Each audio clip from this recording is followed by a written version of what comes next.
Halo, halo, apa kabar Anda semua? Ini hari Rabu, dan ini Rabunya sangat cerah gitu. Dan spekulasi tentang reshuffle kabinet kelihatannya masih berlalu sampai sekarang karena belum ada kabar-kabar. Dan sejak kemarin kok kita pantau belum ada orang yang dipanggil ke kabinet. Tapi hari ini mungkin ada beberapa pertemuan penting di kabinet. Nanti silakan Anda simak saja siapa yang datang ke istana. Nah, itu pasti ada sesuatu yang penting nanti di istana.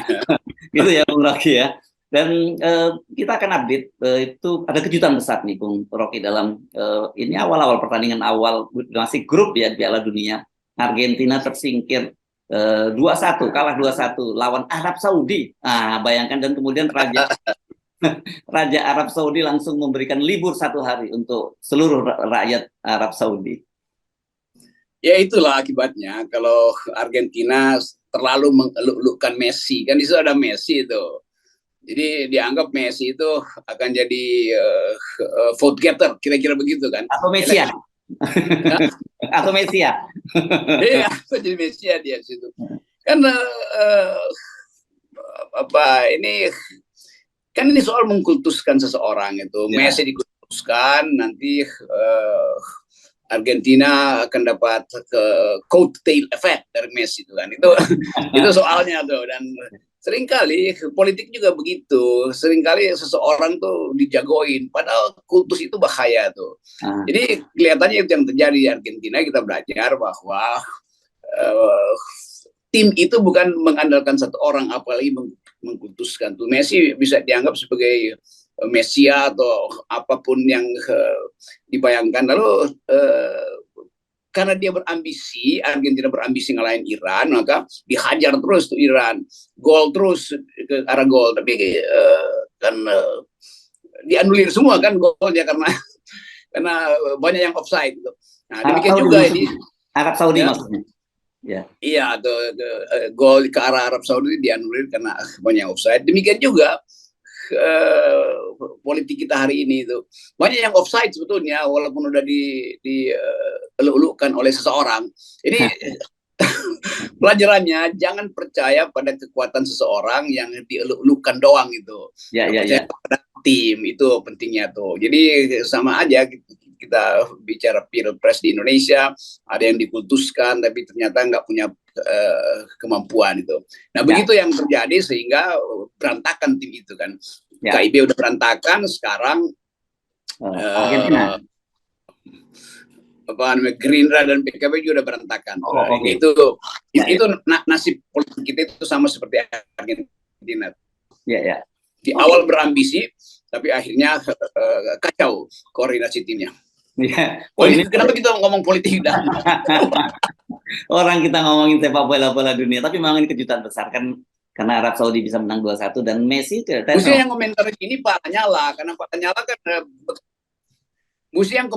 Pak Lanyala, karena Pak Lanyala kan bekas ketua PSSI, tahu tentang bola, dan sekarang jadi kontroversi karena usulan dekretnya tuh. Itu artinya politik dan persepak bolaan sama-sama kontroversial.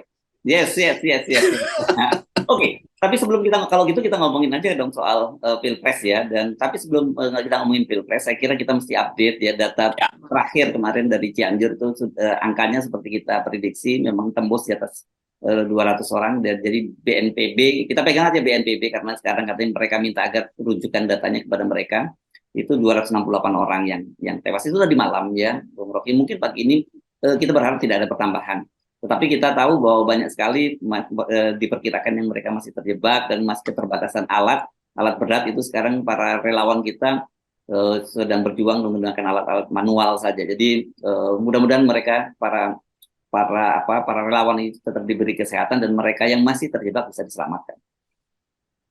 Ya, ini hal yang harus jadi fokus karena perubahan cuaca dunia dan soal-soal ekologi itu, karena bagaimanapun satu peristiwa kecil di Cianjur dan berakibat korban yang besar itu bisa terhubung dengan peristiwa yang lain di dalam sesar yang sama tuh. Karena tetap deteksi geologis kita tetap terbatas walaupun alatnya lengkap. Dan seperti kemarin kita bahas bahwa di dalam fakta bahwa kita hidup di atas bara gunung berapi, maka mesti ada satu departemen khusus itu, sebenarnya departemen kebencanaan itu, yang mungkin itu kementerian itu yang lebih diperlukan tuh daripada kementerian-kementerian lain, karena terus menerus potensi yang disebut antroposin, artinya kerusakan alam yang disebabkan oleh manusia itu sudah melampaui kerusakan alam yang dibuat oleh alam sendiri itu. Jadi kita juga mesti lihat bahwa struktur bangunan-bangunan di sepanjang garis sesar ini atau patahan-patahan ini yang potensial ada erupsi vulkanik, itu juga mesti dibayangkan dengan cara memperkuat sebetulnya kan. Jadi kalau sekedar ya korban pasti harus diatasi. Tapi rumah-rumah yang potensial untuk kena gempa lagi kan mesti diperbaiki pemerintah atau dirawat ulang oleh pemerintah supaya strukturnya kuat. Jadi harus ada mitigasi ke depan itu. Dan itu harusnya ada satu kementerian khusus untuk menangani itu. Karena bencana itu udah jadi sehari-hari di Indonesia itu kan, bencana macam-macam itu. Ya. Levelnya mungkin kayak BNPB gini ditingkatkan ya, ininya nomenklatur. Ya, itu BNPB dia mesti dapat satu regulasi baru bahwa dia juga harus memantau dan punya hak untuk memperbaiki berdasarkan APBN konstruksi-konstruksi yang rawan roboh. Jadi gempa itu satu soal, tapi keadaan sosial di atas wilayah-wilayah yang rawan itu juga mesti diperhatikan.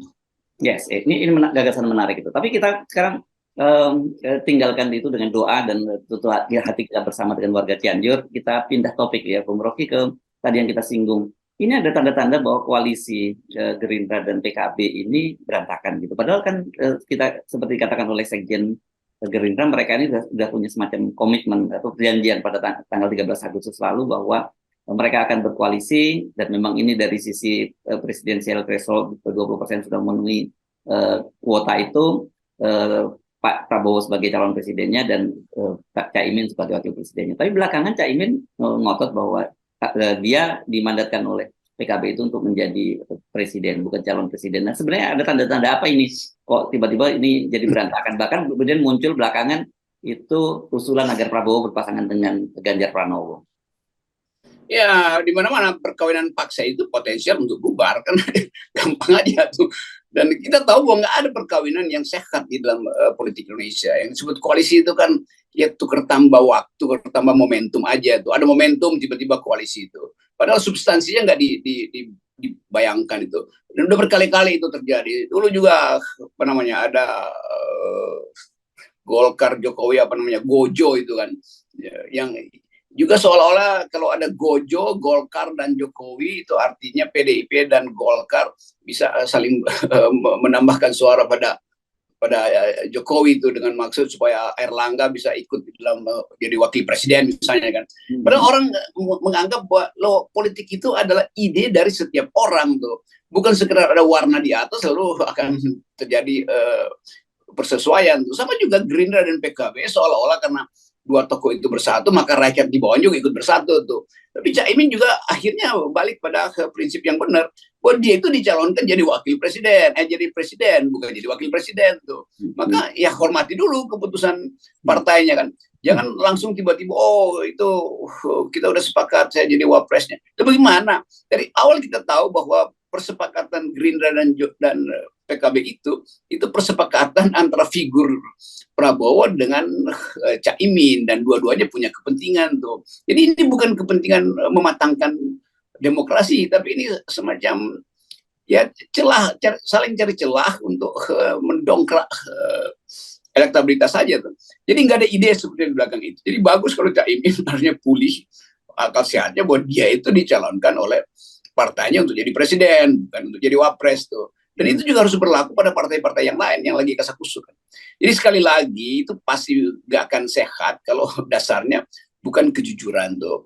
Caimin mungkin merasa oke, Pak Prabowo lagi naik daun, disiram egonya oleh Pak Jokowi, lalu Pak Prabowo merasa oke, dia dapat restu, lalu Caimin cari perlindungan pada restu Jokowi itu kan. Sementara Caimin nggak dapat restu dari Jokowi kan, beda kan. Jadi kalau Cak Imin nggak dapat restu dari Jokowi, mau cari restu pada Prabowo, Jokowi bilang, yang gue restuin itu Prabowo, bukan lu ya, kira-kira begitu. Nah itu yang menyebabkan KPK bereaksi lagi sekarang bahwa Cak Imin supaya kardus cepat disidik, isu politik kardus itu. Jadi mulai lagi saling tawan menawan dengan sprindik itu masalahnya. Nah, karena itu mungkin Cak Imin berpikir oke, kalau dia calon presiden lebih kuat posisi tawarnya nanti, karena PKB langsung menganggap bahwa oke, Cak Imin harus diselamatkan sebagai calon presiden. Jangan KPK lakukan hal yang mirip ke Anies Baswedan. Kira-kira begitu jalan pikirannya. Ya. Nah, oke, ini kan menarik. Jadi, tapi satu hal yang bisa kita simpulkan, ini semua berantakan. Semua yang disebut rencana-rencana koalisi itu, baik KIB-nya sendiri berantakan, kemudian Gerindra dengan PKB juga berantakan. Sementara Anies Baswedan ini sampai sekarang juga kita belum dapat gambaran. Walaupun Anies Baswedan kemarin sudah menyatakan kemungkinan, ini menurut saya menarik, kemungkinan calon wakil presiden akan diumumkan bulan depan. Itu pernyataan Anies Baswedan. Jadi apa sebenarnya yang bisa kita lihat dari sini, Bung Rocky? Itu ngapain Anies ngomong kemungkinan? Anies Baswedan yang harus putuskan kapan dia umumkan. Ini bukan soal koalisi. Kan Anies yang diminta untuk mencari wakil presiden. Mesti Anies bilang, saya udah punya calon wakil presiden, saya minta koalisi hormati keputusan saya nanti kan. Kan begitu caranya. Jadi Anies juga akhirnya jadi peragu sebetulnya. Oh kemungkinan, ya kemungkinan iya, kemungkinan enggak tuh. Jadi kata kemungkinan itu menunjukkan seseorang itu jadi pragmatis itu. Padahal orang melihat ketetapan tuh, orang menunggu Anies, Anda udah jadi presiden relawan, tinggal Anda sebutkan siapa wapresnya, relawan pasti ikut. Tapi Anies kan mesti tunggu kesepakatan dengan Nasdem, Gerindra dan PKS yang pada akhirnya juga akan iya tuh kan. Kan itu kehilangan momentum justru bagi Anies untuk menunjukkan bahwa saya in charge dalam soal ini. Saya calon presiden, saya menentukan itu. Tapi nanti ada pertimbangan, ya seperti biasa kan calon presiden nanti di ujung aja nanti 2023. Itu mencela-mencela namanya tuh. Itu yang mesti kita tegur Anies itu. Anda itu jadi sama dengan yang lain, nunggu di ujung itu dalam pertimbangan yang pragmatis tuh, nunggu amplop, nunggu kesepakatan untuk bertambah dengan partai koalisi. Padahal leadership diperlukan ketika bangsa ini betul-betul kehilangan kepercayaan, kehilangan orientasi nilai itu. Jadi itu. Nah kita selalu ingin Anies itu ya percaya diri aja. Oh Anda dielulukan oleh relawan sebelum Anda akhirnya dibatalkan lagi oleh 20% itu. Jadi sebaiknya momentum ini dipakai Anies untuk mengatakan saya di kantong saya ada calon presiden. Tinggal saya tentukan kapan saya ucapkan. Di kantong dia, bukan di kantong koalisi. Koalisi itu cuma tiket doang kok. Jadi ngapain terlalu menghitung untung rugi dengan koalisi itu. Kalau nggak dipilih koalisi, ya bubarin aja. Koalisi mau pilih siapa memang. Jadi bagian itu tuh yang bikin kita greget dan sambil melihat, lah ada pelemahan juga dalam wataknya Anies itu. Dari segi itu orang mulai melihat, wah berarti Anda tidak cukup kuat untuk memimpin Indonesia. Apalagi kalau diminta untuk memimpin gerakan rakyat di luar elektoral misalnya, itu people's power, wah itu orang ragukan itu kan. Padahal itu justru yang ingin kita tunjukkan bahwa kita bisa ajukan seorang pemimpin kalau dia betul-betul independen, lepas dari tutorisasi seniornya, lepas dari pengaruh oligarki. Itu yang orang ingin lihat, yang sering kita sebut kontras antara pemimpin lama dan pemimpin baru. Ya. Nah, oke, di tengah situasi yang tadi itu berantakan, tadi tidak menentu, dan itu menguat sekarang ini rencana memperpanjang masa jabatan Pak Jokowi ya, Bung Rocky. Kelihatannya apakah ini bagian dari desain itu juga yang juga terjadi pada Cak Imin? Iya, itu saya kira Jokowi akhirnya melihat pelemahan di antara mereka, dan pelemahan itu bagian dari juga intrik istana kan. Presiden Jokowi bagaimanapun dia udah jadi seorang yang matang secara politik, dia tahu strategi itu. Jadi ini bagian dari intrik istana untuk memperlihatkan bahwa ini semuanya nggak bermutu sebetulnya kan. Anies nggak bermutu karena menunda-nunda, Cak Imin nggak bermutu karena bolak-balik membuat keputusan. Yang diuntungkan adalah istana. Istana akan bilang memang cuma Pak Jokowi yang bermutu. Lama-lama juga begitu yang terjadi kan. Jadi duel argumentasi nggak ada hari-hari ini. Itu yang saya sebut atau kita sebut terus-terus di FNN ini, politik itu menjijikkan dan membingungkan sebetulnya itu. Jadi sekali lagi ini bangsa ini nggak bisa berdiri tegak itu kalau calon-calon pemimpinnya itu kroco-kroco aja mentalnya tuh. Dan itu yang kita mau ingin lihat tuh. Dari awal kita mesti kasih teguran pada Anies, kita mesti kasih dukungan, kekuatan pada dia bahwa dia itu pemimpin yang udah ada di dalam catatan sejarah, dan waktu justru sedang mengasuh dia tuh. Nah, itu artinya dia mesti paham bahwa dia akan memimpin dalam keadaan apapun itu, dan itu yang mesti ditonjolkan. Oh ya, saya akan memimpin tapi saya tunggu koalisi dulu. Ya itu artinya Anda bukan pemimpin. Anda itu dikompromikan. Akibatnya seseorang yang dikompromikan akan kesulitan nanti membangun pemerintahan di masa depan. Tapi ini berarti ada dua sisi ya.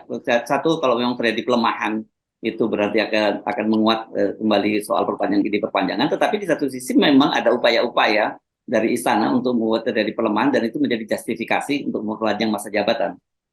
Ya, itu yang efek itu sebetulnya sedang berlangsung tuh. Diam-diam istana berupaya untuk memperlihatkan bahwa yang kalian jago-jago itu semua itu cemen.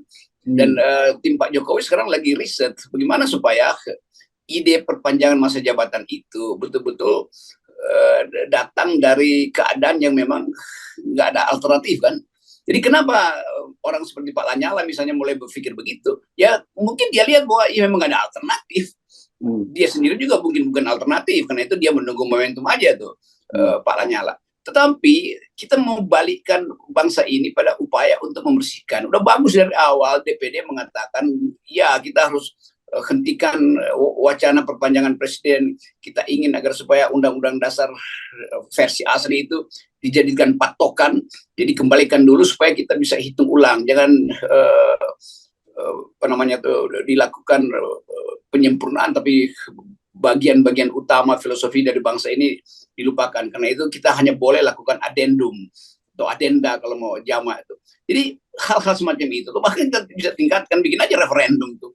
Jadi sebetulnya bangsa ini mesti diatur ulang, di restart, di reset dengan dalil awal, yaitu demokrasi harus menghidupkan wacana, bukan dimatikan oleh kekuasaan tuh. Ya ini yang kita sebut politik nilai yang terus kita ucapkan lewat forum FNN. Ya, tapi kan itu semua yang Anda sampaikan tadi itu bisa terjadi kalau kita semua ini anak bangsa, termasuk juga para pimpinan negara, itu memang punya ketulusan, gitu, punya kesadaran bahwa mereka itu ingin memperbaiki kehidupan kita berbangsa dan bernegara. Tetapi kan kita tahu bahwa hidden agendanya di situ adalah itu bukan soal itu, soal memperpanjang jabatan itu bagaimana tetap melanggengkan kekuasaan, melanggengkan kepentingan politik dan ekonomi dari oligarki. Ya, jadi di belakang itu ada oligarki yang oligarki lebih rapi berpikirnya karena mereka kecil, strategis, lalu dengan efisien mereka bisa atur aja. Oke, biarin aja lu kacau di situ karena itu di ujungnya tinggal 2 atau 3 lebih murah buat kita biayai kan. Jadi bagian ini yang disebut anak-anak bangsa yang harusnya paham ini, kata anak bangsa juga kadang-kadang menjijikkan itu karena seolah-olah ada bapak bangsa yang mengatur anak bangsa ini kan. Jadi warga negara yang tadinya berupaya untuk menghasilkan diskursus etis dalam politik, akhirnya lupa bahwa di belakang kekacauan ini ada kelompok yang bersiap-siap untuk mengatur dari belakang dan di ujung itu soalnya tuh. Dan soal ini penting terus kita ingatkan gitu ya. Yes. Yeah. Dan mengingatkan adalah bagian dari upaya untuk memulihkan pride bangsa ini kan. Jadi pride kita hilang gitu. Nanti bergerombol pergi relawan sana si itu tiba-tiba bikin kejutan. Tapi desain dasarnya kita nggak paham. Bahkan lalu lintas keriuhan yang ada di media massa sekarang itu Nasdem kasih semua fasilitasnya supaya Anies bisa maju melalui Nasdem tuh. Padahal sebetulnya kalau orang lihat sejarahnya Nasdem juga bagian dari oligarki tuh. Jadi hal-hal yang dasar itu yang mesti kita perhatikan. Kita nggak ada kepentingan dengan siapa yang mau jadi presiden. Kita ada kepentingan kita adalah si calon presiden membawakan nilai-nilai dasar demokrasi apa enggak, mau berbuat etis di dalam kebijakan apa enggak, atau itu yang bisa hilang dalam euforia mengeluh-elukan seseorang tuh. Sama dengan Argentina mengeluh-elukan Messi lalu dipecundangi oleh Arab Saudi kan. Ya. Oke, dan agar semua itu bisa terwujud, kira-kira kita mulainya dengan 0%. Yes.